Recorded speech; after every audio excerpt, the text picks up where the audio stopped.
What do you think about this? See, here's my theory about why people like Andrew Tate have got such traction with young men.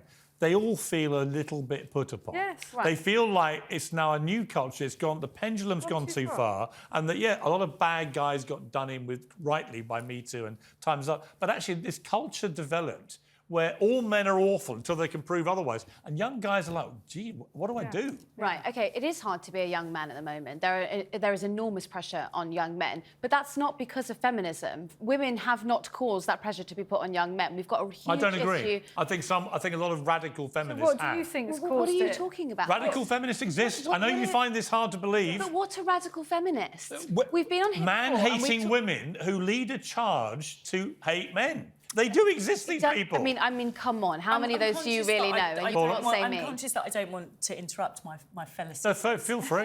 But look, radical feminists exist, radical, quite toxic masculinity, and we know that we still need feminism because we have people like yourself in these great positions who will go on to X and say, for example, that our female footballers were over-emotional in the finals of the Women's World Cup. Who said that?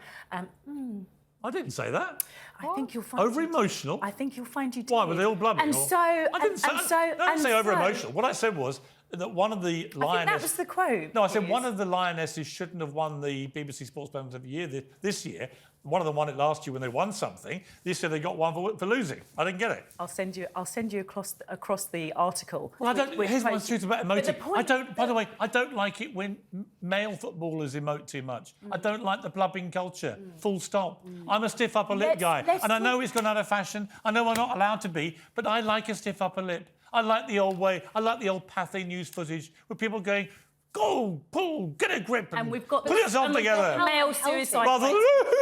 We've got the male suicide rate. Exactly. No, I know it's a totally separate thing, which I take very seriously. And it's the has same nothing with to do with the feminism. blubbing culture. It's the same with feminism, and I worry that this feminism and the definition of feminism has been overtaken in the same way that the definition of woke has been overtaken. Feminism is about the striving for equal rights, and that strive is by men and women. It's not about hating women. I agree with Isabel. Hating men, forgive me. I agree with Isabel. Having won so much fairness and equality quite rightly, and I applaud that, the moment the transgender lobby come along and want to erode those rights, you two... that's fine. That's fine. We'll give them all back. We'll give them all back. Isabel. Ava, I want to know, because you did acknowledge that it's extraordinarily hard to be a young man now. So what do you put that down to, if it isn't radical feminism? I would say a lot. I mean, if you look at some of the reports that are created by right-wing think tanks, a lot of that to do with the struggles of young men is to do with finance and it's to do with the economy.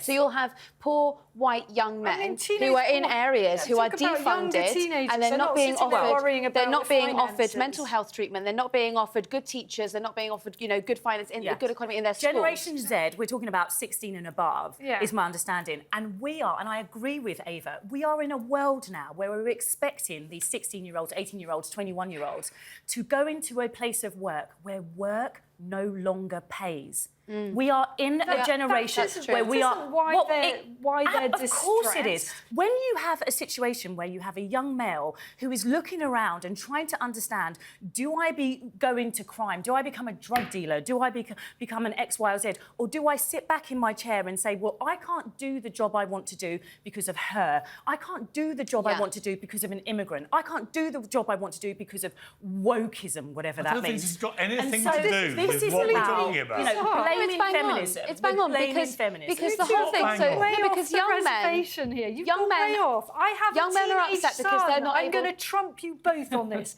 I have a teenage son, and he's pretty interested, or certainly was before he got himself into so much trouble, in Andrew Tate, like a lot of young men are. And what did Andrew Tate do? It's nothing to do with them not worrying about the problems with young men on young women when it was nothing to do with young women. Look, young men used to have a social contract. They would go go to school, they would go to university, and then they would be able to get a job that provided for their family. Yes. The economy now doesn't offer them that opportunity, and they are angry about it, and they're rightly angry. And they're also being told all day long, all men are awful. Prove otherwise. By who? Andrew Tate. By radical feminists. By men. Men are saying that this is where this message comes from. Whereas we know if women just stopped hating men a little bit, it would be really helpful to the self-esteem of young men. If we started treating each other equally, then perhaps there wouldn't be this problem. You know what?